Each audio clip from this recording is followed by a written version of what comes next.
cùng sáng đi sớm đi bắt thum cùng thar rồi chạy cái lòng khen lệ ta Assumption Church Catholic Ocean sẽ chip anh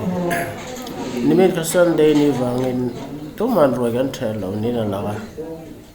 thì chuan với ni na hen chạy ta Christmas rồi gan chạy năm nào bốc limam huk thim khop mai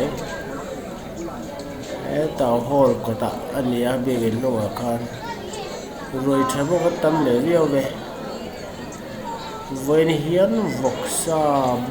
sa le arsa an me ani dai lo hang te Christmas anh ka kur ma me ya ke chu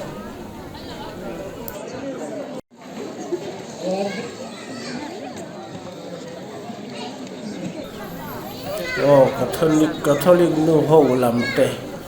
rồi mi te nu ni te anh ấy lu bokan kuarang cuma anh ấy post fu boka lui sang aten an kham to aten lan kal zel do nen kan lu ngoi mel khop mai sa po tu ya photo ni be zo bokan siam tu le phần tu quy bom tu là ăn trái lại nên phải tập để bọn nó nằm hết rồi này thì đón sốc nên là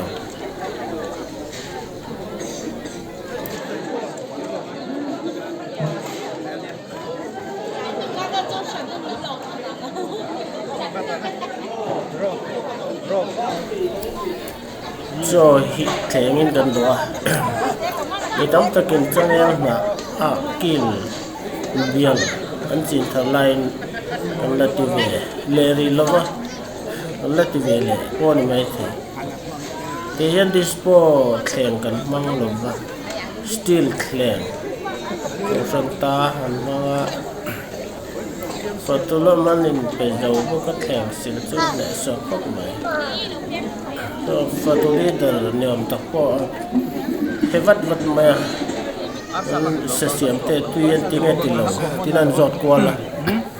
ăn cuốn cắn cuốn là lao lên này vì rắc mày